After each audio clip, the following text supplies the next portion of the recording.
Welcome to the European Research Council's Public Engagement with Research Awards ceremony. It's great to see all of the ESOF delegates here in this beautiful meeting hall this afternoon, and a very warm welcome to you if you're joining us online this afternoon. Whether you're here in the room or connecting remotely, you're very welcome to join the Twitter conversation using the hashtag ERCEngage. My name's Tony Lockett. I'm Head of Communication at the European Research Council, and it's my pleasure and my privilege to be your Master of Ceremonies for this award ceremony. And we really couldn't think of any better place to announce the winners of this award than here in Leiden, the European City of Science, where so many members of the research community are gathering together this week for the Euroscience Open Forum. The award is designed to honor researchers who are not just doing excellent science, but who are also communicating about that science and making an extra effort to reach out beyond their research communities and engage with different audiences.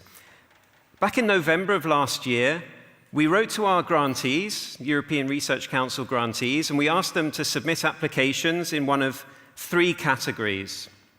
First of all, involve, engaging members of the public in research through what's called citizen science. The second category was inspire, helping all of us to marvel at the wonders of science and scientific breakthroughs.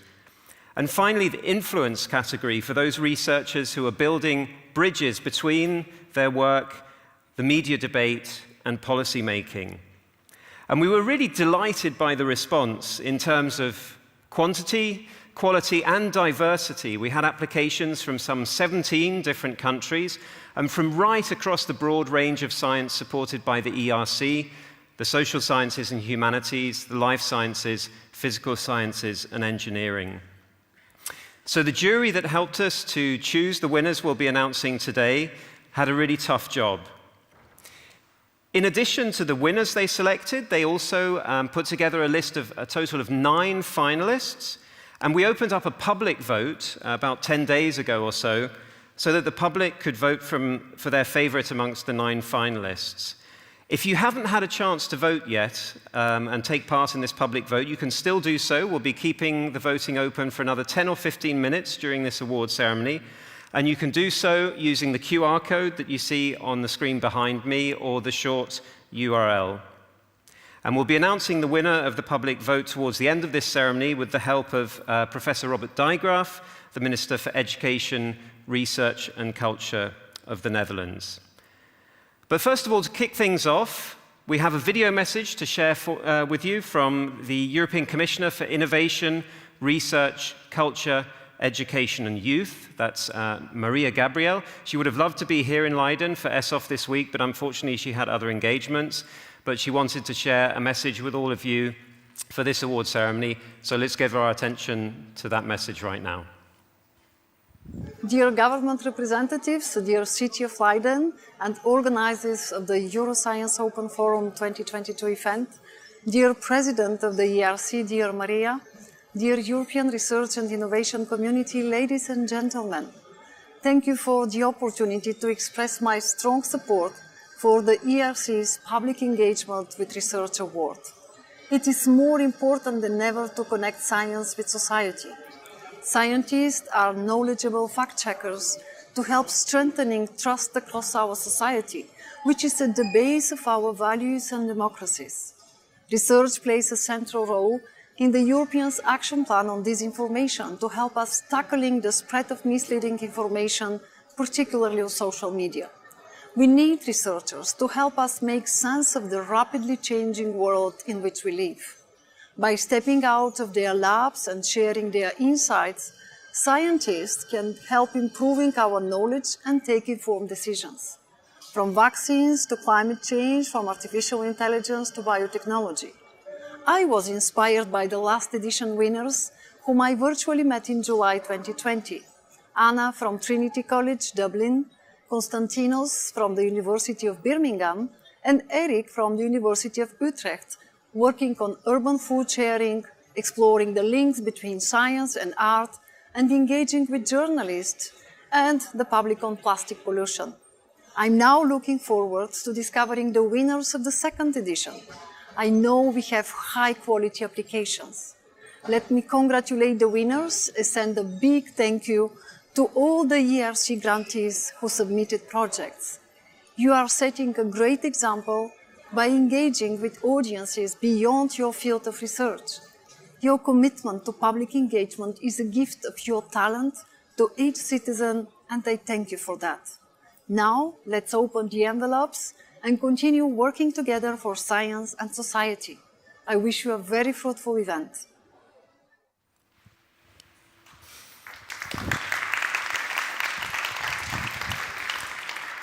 So thanks from all of us at the ERC to Commissioner Gabriel for that message of support. I'd now like to invite up on stage the President of the European Research Council, Professor Maria Leptin. Maria joined us as President in November last year. Prior to that, she was Director of EMBO, where she led the work on molecular biology for many years, and she's had a very distinguished career as a researcher, as a molecular biologist. So over to you, Maria, to share your opening remarks. Thank you. Thank you, Tony. Dear Minister Robert Dijkgraaf, dear colleagues and friends in the audience, ladies and gentlemen, and dear Maria Gabriel, thank you for having given half my speech.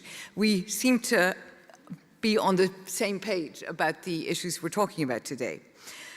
So, as the ERC President, it's of course a pleasure for me to participate in today's award ceremony.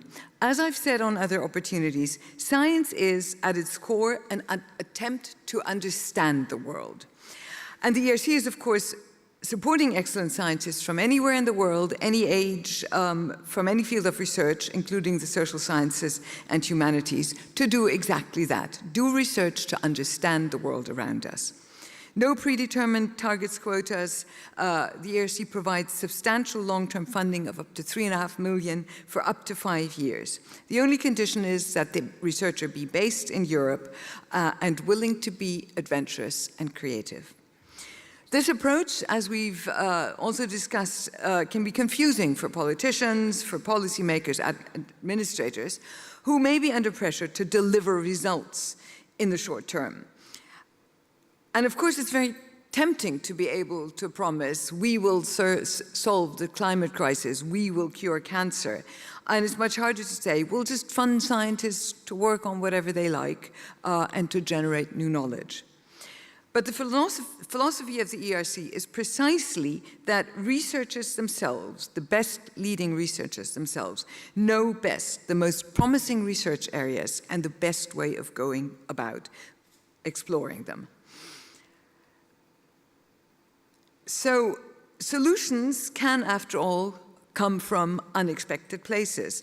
Science moves forward in a sort of wobbly front, and it's very often the case that discoveries in one area, unexpected discoveries in one area, have unexpected impact and lead to results in others. So my main priority is therefore to keep getting enough money to fund this kind of research. What does this have to do with communication? We've been hearing people don't understand scientific facts, they're prone to believe in fake facts. And that's of course true. We live in an age of huge complexity. Quality information is hard to come by, while trust in science and this information is really vital for our societies. And in fact, we want people to be equipped with the tools they need to understand the world around them, to marvel at groundbreaking discoveries like the images we saw earlier this week, and above all, to appreciate and understand the value of the scientific method. We as scientists have been trained to systematically doubt and to look at information we are exposed to in a critical way. because we know that a first look is not always enough to really get to the deep truth. But it is actually not the case that the public doesn't trust scientists. If we look at the latest Edelman Trust Barometer, we find that scientists remain the most trusted, way above politicians and journalists, I'm afraid, in the general community. And in fact, trust in science seems to have grown over the last couple of years, so that is reassuring. I'm not saying we're there where we should be, but it's growing.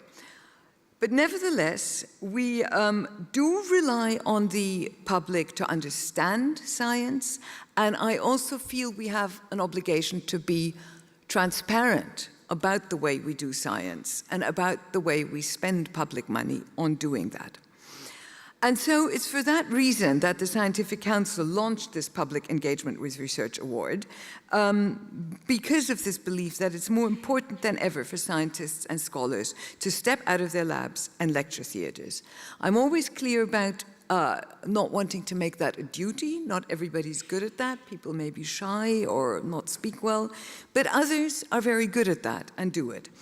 And in fact, we're very proud that many of our grantees choose to do exactly that.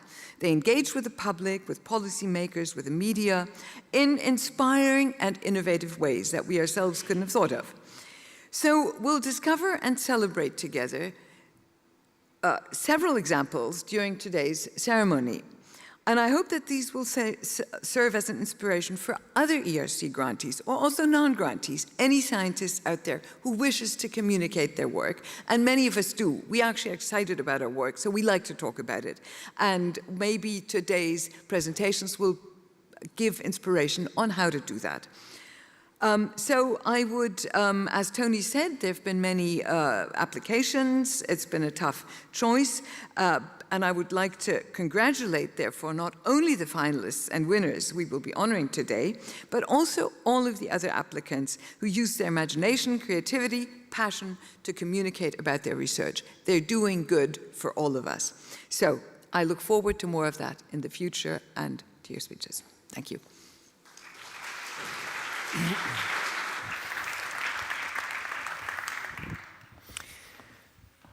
Thanks very much, Maria. Well, as we mentioned, we worked with a jury of independent experts to help us evaluate the proposals we received and to select the winners. And before we announce those winners, we would like to give credit to all the hard work they've done. They assessed the proposals on the basis of three main criteria: quality and strategy, secondly, creativity and originality, and thirdly, of course, impact. The jury members are all, in their own right, science communication and public engagement experts. And so we'd now like to thank them for all of their work and name them category by category. So if I could have the first slide. In the involved category, we were very pleased to have the opportunity to work with Michael Creek, the co-founder of Sticky Dot in Belgium, Joanna Heaton-Marriott, Director of Communications and Development from Teesside University in the UK, Thomas Karsted, Director of Citizen Science at the University of Southern Denmark, and Angela Simone, Citizen and Stakeholder Engagement Expert from the Bassetti Foundation in Italy. In the Inspire category, we had the pleasure of working with Silvia Bravo-Gaillard, Account Director and Strategic Planner from Ubic Media in Spain, Andrea De Bortoli, Head of the Public Engagement Unit at the University of Torino, Didier Laval, Director of Culture Instable, based in the UK and in France, and Wendy Sadler, the Director and CEO of Science Made Simple and Senior Lecturer at Cardiff University in the UK. And finally, in the Influence category, we worked with Thomas Michalek, Senior Research Manager from the Slovak Academy of Sciences, Kate Morris from the Irish Universities Association, Åshild Nylund, Science Communication Advisor for the University of Bergen, and Joseph Roche, Director of Research, School of Education, Trinity College, Dublin, Ireland. I'd be grateful if you could give them all a round of applause because they really did a great job for us.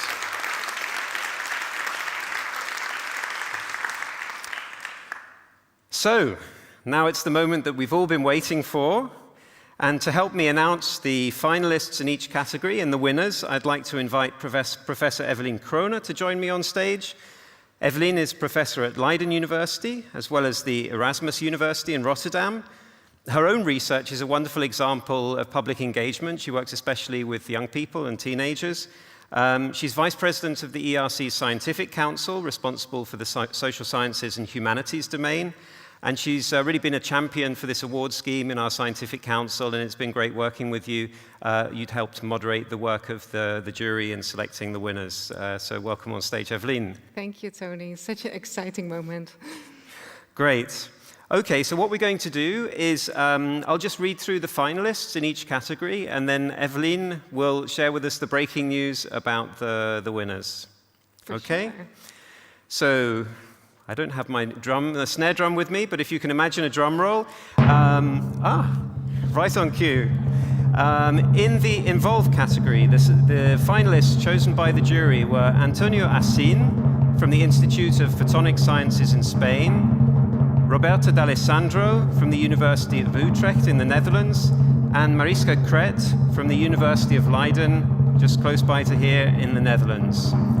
So could we have the winner, the envelope with the name of the winner in the first category? So exciting. And the winner is Mariska Kret from Leiden University with the project Recognize Yourself.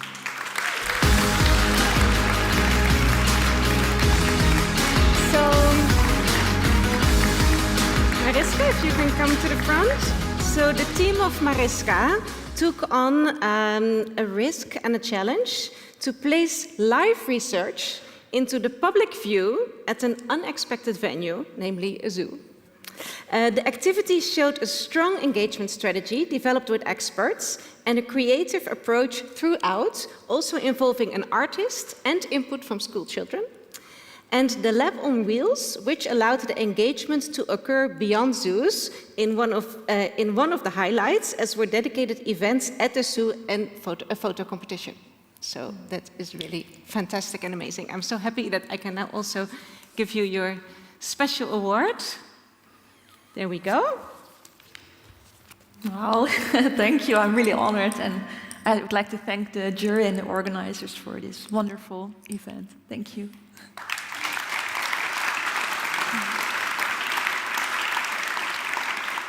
There we go. So congratulations, Mariska. Thank you. In addition to the certificate, there is also a cash prize that goes with this award, so there will be 10,000 euros coming your way sometime soon.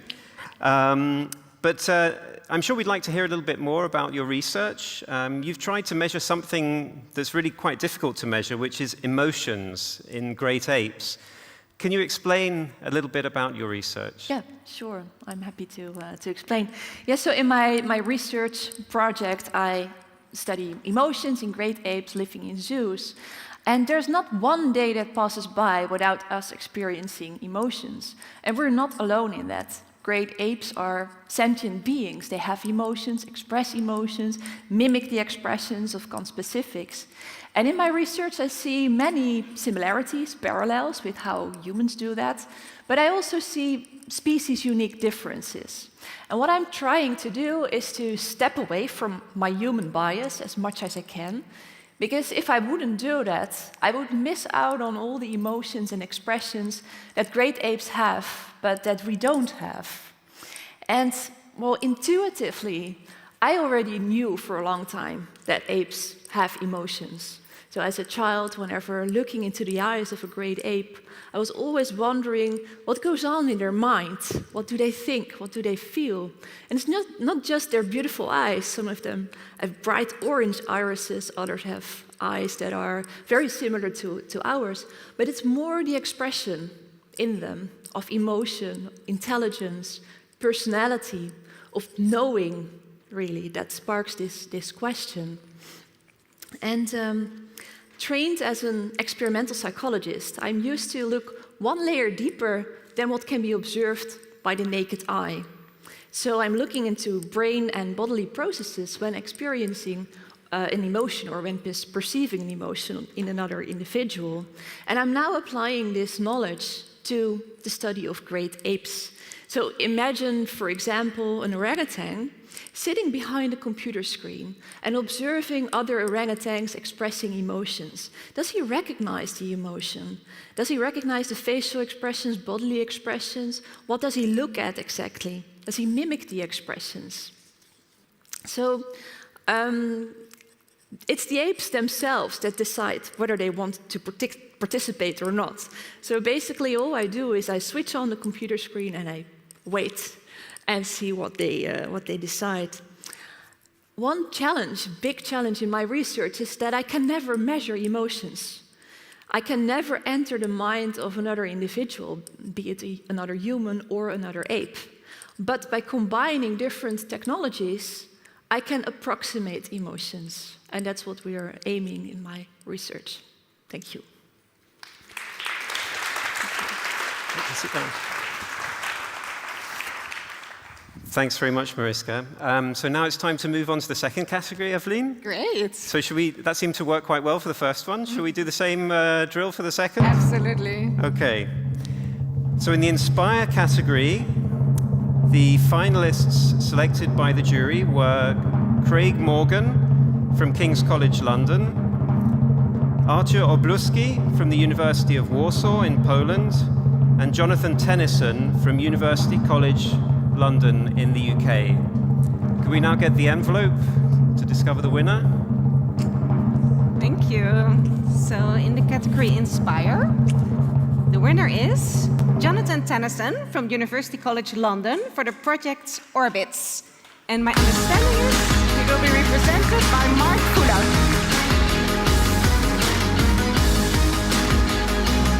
Thank you, Mark, for being here. So according to the jury, the project's strengths included an excellent example of targeting and engaging school students from underrepresented groups with real research, the empowerment of the students to be part of the published research papers, and the relationships that were built up with repeat visits from PhD mentors, as well as the impact in terms of changing career choices of young people and increasing the diversity of those coming into physics research.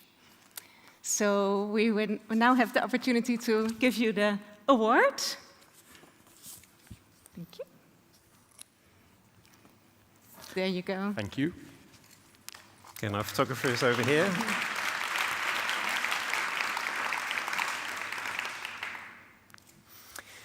So Mark, can I ask, your project is about physics. So how have you managed to make that subject more attractive to young people, particularly to girls and young women? Thank you. So Orbits is a partnership between young people and researchers. We work with schools to produce a 12-week program. So it's a sustained engagement program with these young people. And that makes a real difference because, as we all know, research, particularly original research, is not easy. And going in and showing them all of those issues are really important to these young people. We partner up with schools, and we work very closely with schools. We make sure that 50% of our participants are female. And we work with them to make sure that also we have a diverse range of people on board. So to give you an example, we have 30 different ethnic backgrounds taking part in this with the schools we're involved with. And it works because we build up this relationship with those pupils. It's not a one-off thing. They see those researchers as real human beings. And it has real impact. Some of the research that comes out is really powerful and actually progresses the scientific field in that area. And I think most importantly, the young people get a feel of what research is like. They can feel very distracted away from it. They can feel like it's not for them and away from their everyday experiences. But we show them that actually research is possible by all. And if you're passionate and dedicated, you also can achieve this. And we get results. We see 100% increase in the number of girls going on to the next level of physics study, whether that's onto A-levels or degrees. And I think the researchers and the teachers in the schools you work with, and most importantly the pupils, really get something out of the program. The levels of confidence that are increased when the pupils turn up to the end of a festival, a bit like this, where they present their work, is absolutely amazing. They're young 15-year-olds to 17-year-olds, and their ability to communicate and to talk to other people is unparalleled. It was absolutely amazing, mind-blowing. So I'm going to have to thank a few people, as is compulsory at the award ceremony. So Jonathan Tennyson, who unfortunately couldn't be here tonight, was integral in setting this all up. On the committee with me at the moment are William Dunn and Hannah Osborne, and their dedication has really made this possible. But most importantly, the researchers that take part in this program, and also the young people. Without their dedication, this simply would not be possible. So thank you to everyone, and really, really chuffed to get this award. Thank you. Thanks very much. I'd like to join Mariska on the sofa. So now it's time for our third category, the influence category. And I'm pleased to announce the 3 finalists selected by our jury. And they are Alpa Shah from the London School of Economics and Political Science in the UK, Hila Shamir from Tel Aviv University in Israel, and Tanya Stadler from ETH Zurich. So if we could have the envelope, please. So in the category influence, the winner is Alpa Shah from the London School of Economics and Political Science for her project Counter-Oppression.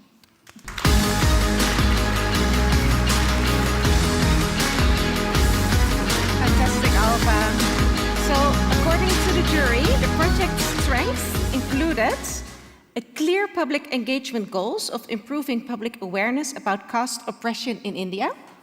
The principal investigator worked with non-academic stakeholders from the onset of her project, including international organizations, to introduce new policies. And her book, Night March, available in 4 languages, was a finalist for several awards and won the 2020 Association for Political and Legal Anthropology Prize. Fantastic. Wonderful. Congratulations. And I'm happy to also give you your award. Thanks. Photographer's over.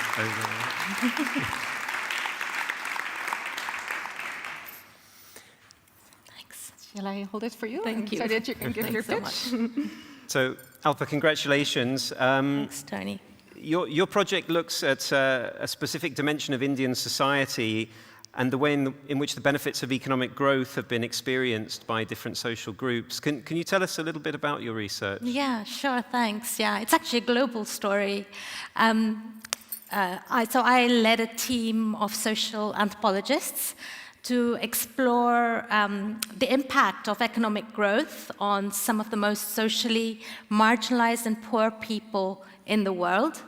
My team and I lived amongst Adivasis, who are indigenous people, and Dalits, who are previously untouchable people in India.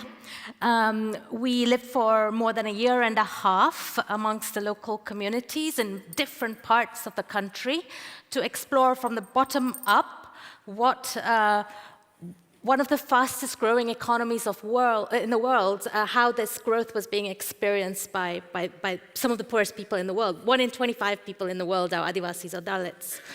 And what we found was that although there was a rising middle class, at the same time, the most socially marginalized people, for them, life was sometimes actually worse off than before. What we found is that multinational corporations of every hue, including from different parts of Europe, were entering the globalized economy in India, and together with cooperation from the Indian state, were forcibly removing people from their land, also under the guise of brutal counterinsurgency operations to get rid of left-wing armed guerrillas, labeled terrorist by the Indian state. And then people were being thrown into the very bottom of labor hierarchies, producing commodities for the global order, exploited, super exploited, without any kind of labor rights. And so this is what was happening to many Adivasis and Dalits in India. So our research made us question the mantra that economic growth is good for everyone. It showed us the global processes through which racialized discrimination, caste discrimination, tribe discrimination, gender, regional discrimination persists under capitalist accumulation today in the world. So, the messages of this research were very important and powerful to keep confined in the academic silos. So we really tried to get the results out to wider audiences. I'm really grateful to this award, to the ERC, for allowing such long-term projects which enable this kind of research, which really requires years and years of living with local people, to evolve. And also the unexplored, putting things that you wouldn't have thought of together in the course of the project, that the wideness of the ERC grant. I think I'm really grateful to that. I'd like to thank especially my collaborators, Jens Lurke, who is at SOAS, who led the project with me. I'd like to thank the many postdoctoral researchers and PhD students who worked with us in different parts of the country. I'd especially like to thank my Indian collaborators, who today, some of who are in prison for looking at the very same issues that we are looking at right now, because of the messages that they reveal. Anantal Tumde, especially, who is in an Indian prison right now. Very famous Dalit intellectual professor. So, thank you. I just want to thank all of you for recognizing the significance of this work, which is not just my work, but it's the work of so many people and the people whose lives were concerned about Adivasis and Dalits in India. Thank you.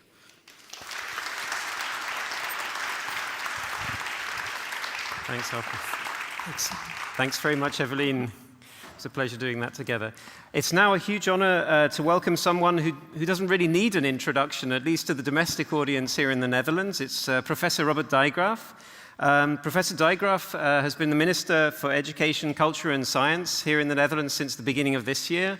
And prior to that, he was the director of the Institute for Advanced Study at Princeton University in the United States. By training, you're a mathematical physicist, and you've made a significant contribution to string theory, but you're also a fantastic science communicator yourself. You've done amazing work for science education, and dare I say it, here in the Netherlands, you're something of a household name, which is not often the case for scientists, thanks to your inspiring TV and public performances. So it's really a pleasure to have you with us here for this award ceremony, and the floor is yours. Well, first of all, let me thank you for the honor to be here and congratulate the ERC not only on supporting excellent science, but also excellent science communication, where we have 3 wonderful examples here. And already many things have been said, but I want perhaps to share with you one anecdote that brought me home to me why we do this. Because often we say we want to communicate our science because we want to make contact with society so that all the fruits of our research are known, and perhaps our questions and deep thoughts. But sometimes I feel there's even bigger message. And actually what this happened to me when I once was on television, I showed a little experiment that I was doing with small children. It's filling a balloon with water and then taking a lighter, a flame, to try to burn a hole in the balloon. And you can make it more spectacular by having the balloon on above the head of someone. It would be really scary. And of course, nothing happens. So I wanted to explain some physics. It takes a lot of energy to heat up water. And that's why it's impossible. The water will prevent burning a hole in the balloon. I had a little lecture about that's why the climate is a little bit more moderate if you're living close to the ocean. Something about the heat capacity of water. And I felt really good sharing a little bit of physics on national television. And the next morning I got an email from a very famous physicist here in the Netherlands, said, Robert, I saw you on television, I liked the experiment, but of course, your explanation was completely wrong. And that's the sinking moment. Anybody who communicates in science feels, well, I better not communicate if I do it wrong. And he said, you didn't show the experiment to demonstrate some properties of water. You showed the experiment to show that you can trust science, because there was a law of nature that forbid the flame to burn whole.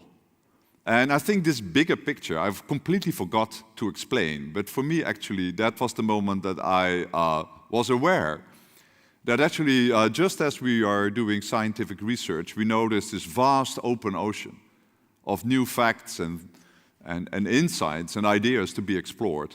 Also, I think in science communication, we need kind of the same attitude. We need the braveness to jump in and explore a perhaps even bigger space of possible ways in which we can engage with the public at large. And I think all three have been doing this in a wonderful way.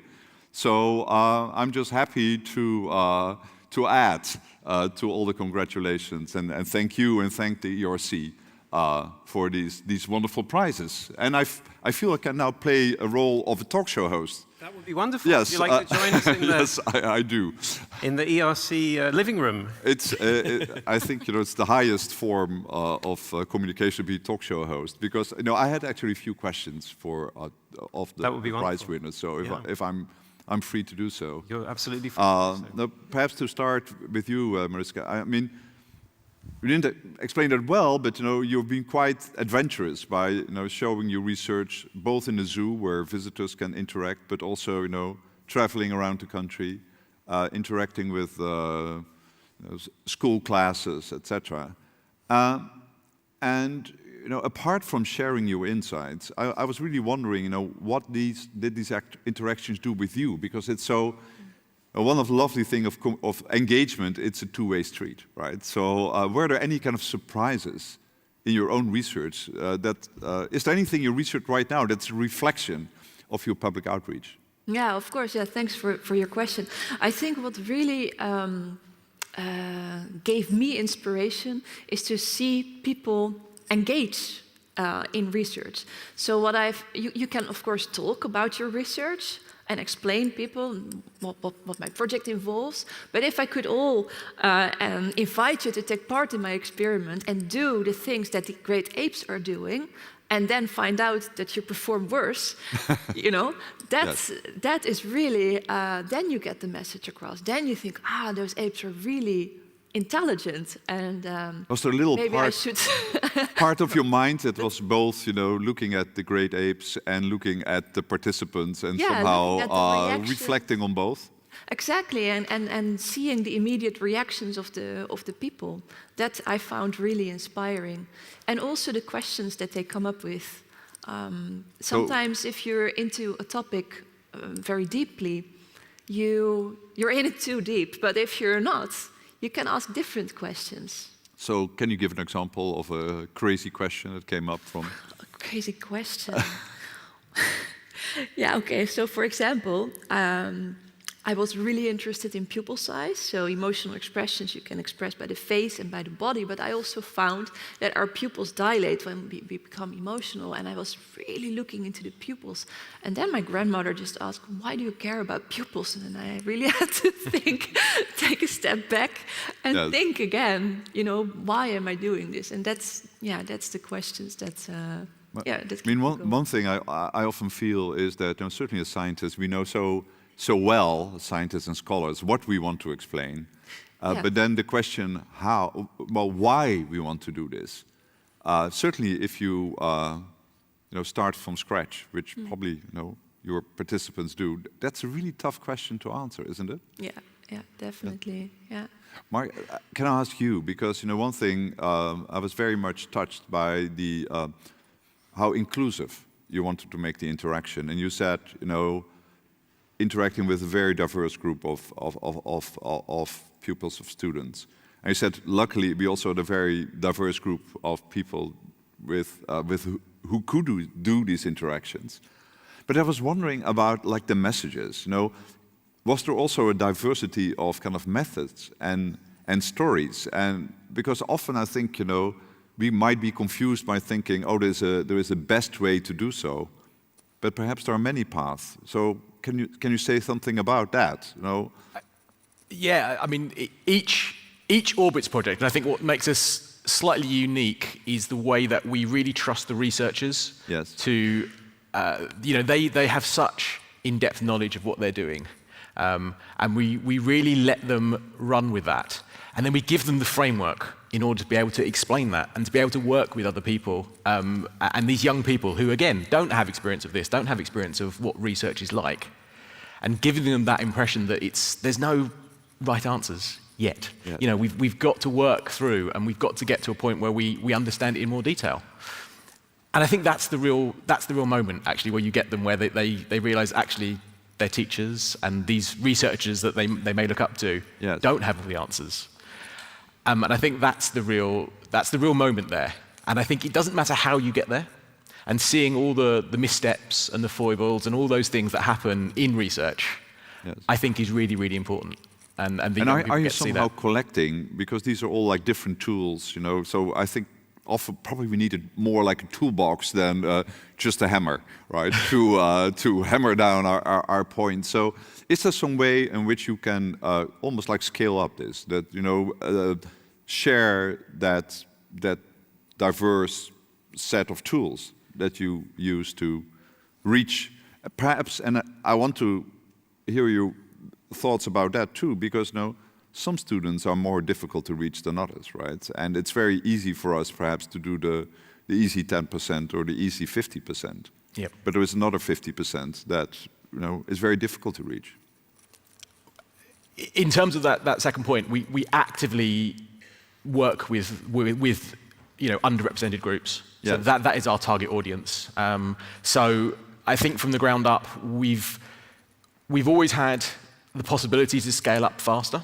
Mm-hmm. But we've kept it at a sustainable pace to ensure that the quality is there, and to ensure that we are really reaching and making impact on those young people who we really want to make sure that they have that experience that wouldn't be replicated in any other way. And I think that's really important. And I think we've reached a size now at UCL and MSSL, where we are based mainly. But we do want to expand. We've got this level of expertise. We've got a system that we know works and we know has real impact on these young people's lives. So we do want to take this further. And I think this award and the money that comes with it will help that and help us take it to the next stage. That's lovely. Alpa, I was really touched by your research because, well, you're engaging the world basically in two ways, right? Both by involving these local communities and then sharing these stories to a much larger audience. And one thing struck me, because often, you know, it's very easy to think, well, communicating scholarship is something really positive, you know, we're sharing all these insights. But I could imagine in your case, now these insights have consequences, right? Absolutely. And create emotions. And I can imagine, you know, people are pushing back. So can you say something about, well, also perhaps the difficulties that you experience and how you overcome those? Sure, yeah.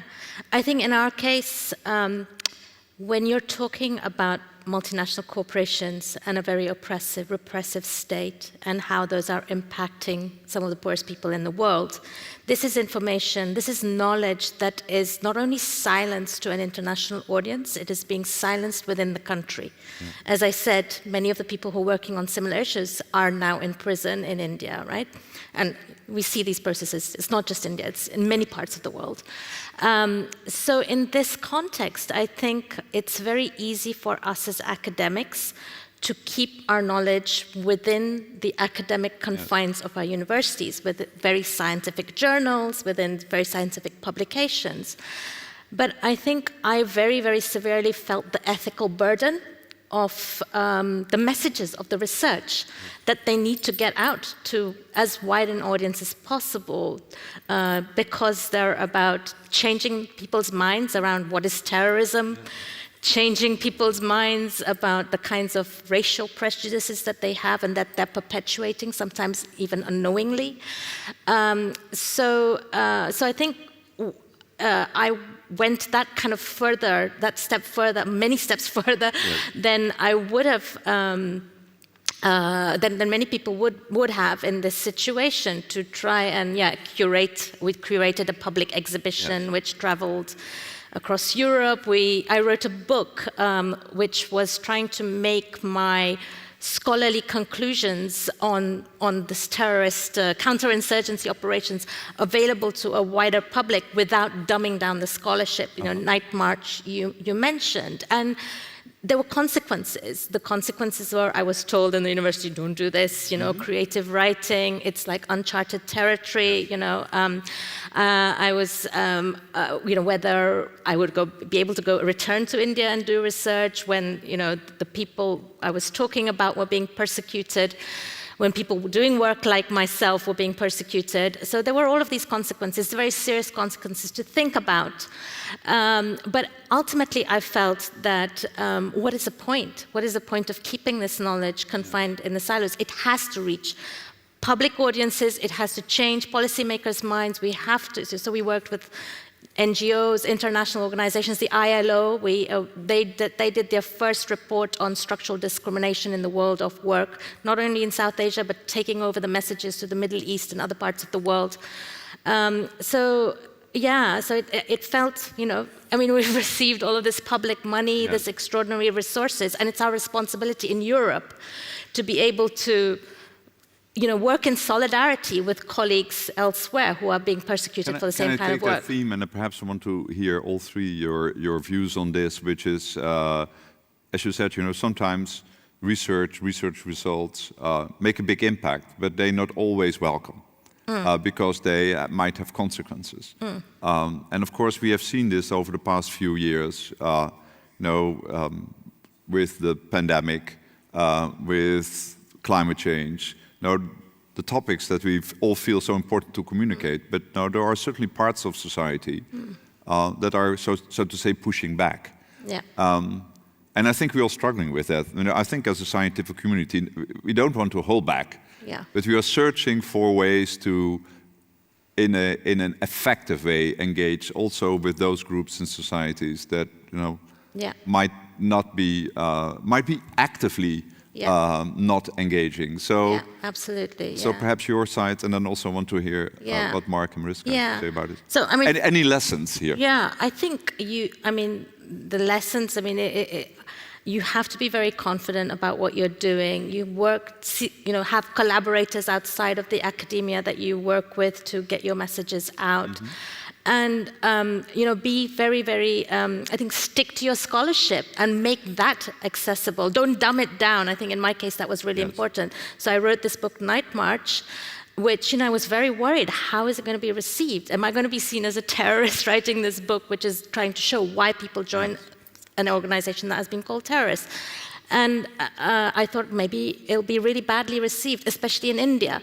But I was really surprised because people have seen it as a balanced, nuanced account of this insurgency, and it won all these prizes, you know, and not only, there was the academic prize, which was the Association for Political and Legal Anthropology, which you mentioned, but the Orwell Prize, you know, which is being revealed today in London, you know, it was on the 2019 shortlist, the finalists for that, and in India as well. So I was very gratified that I took those risks, and those risks were recognized, you know, and that it wasn't sidelined, the work wasn't sidelined, or people, you know, of course there's going to be people who don't like the messages, but I think ultimately those messages got out to audiences they would never have got out to had I not taken that high-risk strategy. Mark, any views from your work, certainly, you know, with working with underprivileged groups or something, but often is, you know, you also see, probably rightly so, you know, sometimes a lot of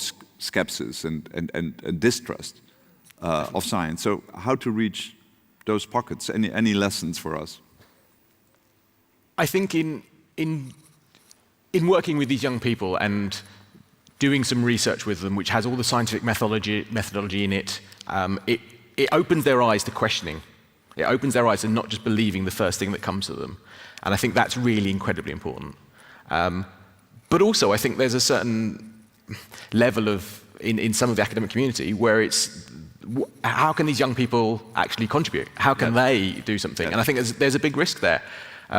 But I think we've shown that they do, and they can have an amazing impact. We actually have some publications in peer-reviewed journals that are essentially co-authored by 12 or so young people. Yes. And I think that's absolutely amazing. And they're carrying the research forward and giving them the opportunity to do that and be seen to do that. And for other people to see that people just like me can do that, I think is incredibly empowering. So from your point of view, studying interactions between... No, there. I think Any- there are two any- things that come up Yes. related to your question. First thing is that humans really always want to be unique. They want to be better than other species. So what a lot of researchers have done is they take a very human thing like language or tool making or lots of different things, and then see if other animals can do that as well. And other animals are always less. Good at typically human things. But now that we're showing that apes have very complex, rich emotional lives, people really have to rethink about their own place in the world. And then the next step, of course, is to think about how to conserve those species, because due to our horrible interventions, all great ape species are nearly extinct. And if this doesn't change, the researchers agree that in a couple of years there will be no great apes in the wild anymore, and this is just a message that it's not nice to hear. Yeah. Well, thank you so much, for these very inspiring answers, and for the honor to play the role of talk show host. Well, thanks so much, Minister. And if you have just a couple more minutes to stay with us on stage, there's one thing we would love it if you could do, because we've just closed our public vote on the 9 finalists, and we're ready to announce the winner of that vote. Would you be willing to open the envelope for us? Another Oscar moment. Exactly. Yes. Can we stand up? And a drum roll, perhaps.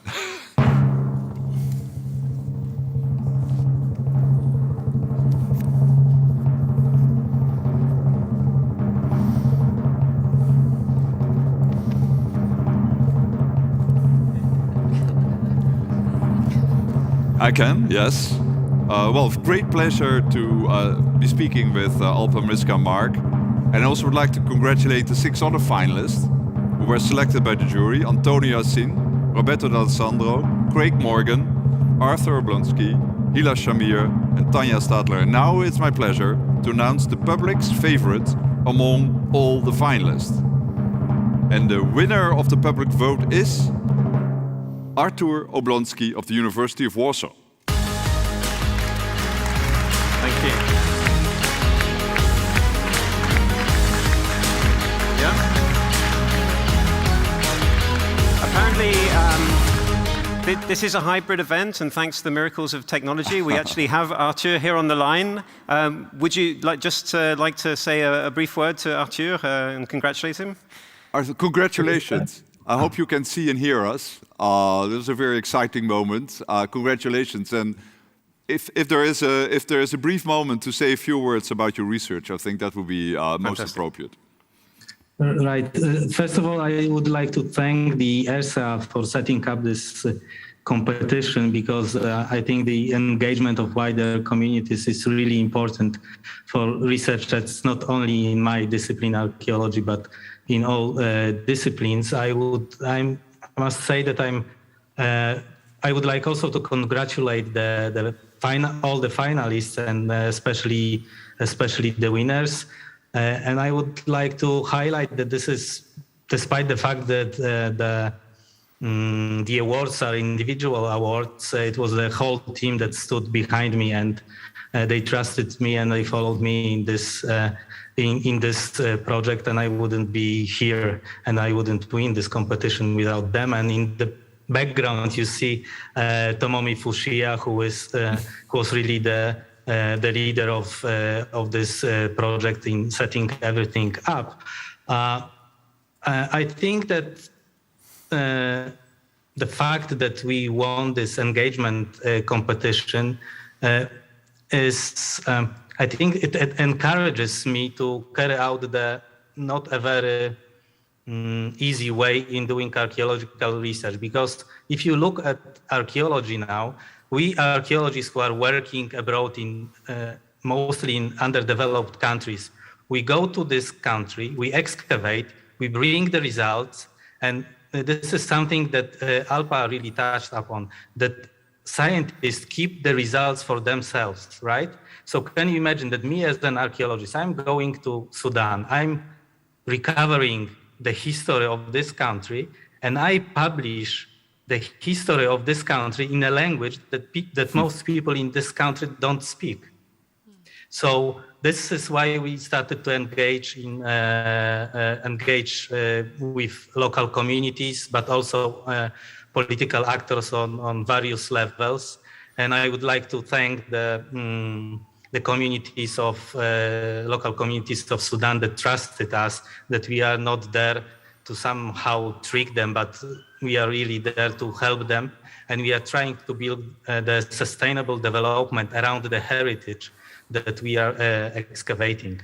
Thank you. Thank you. Well, wonderful to hear yet another good reason to have public engagement. And I must say, winning the Public Choice Prize in public engagement must be an extra plus, I think. Thank you. Yeah, it's really amazing feeling, but as I said, it really encourages me to follow this really hard path in changing modern archaeology from its colonial past to a modern archaeology that can benefit local communities in a world that we are excavating. Thank you so much, Mr. Dijkgraaf, for being with us here this afternoon. And I know you have to get off and visit other things, including the exhibition in the Pieterskerk, which I encourage everybody to do, by the way. Some really interesting things there. So thanks once again for being with us.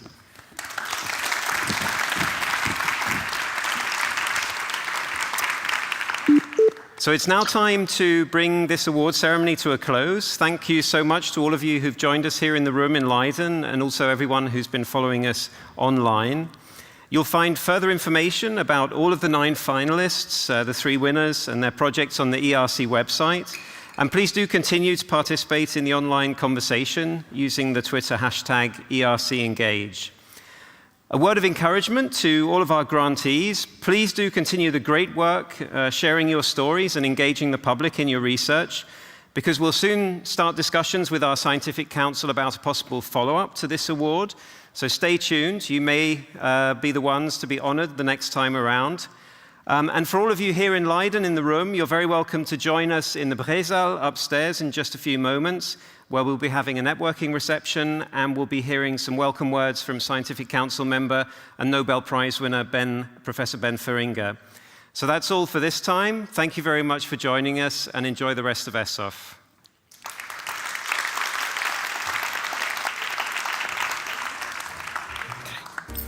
Congrats, that was great.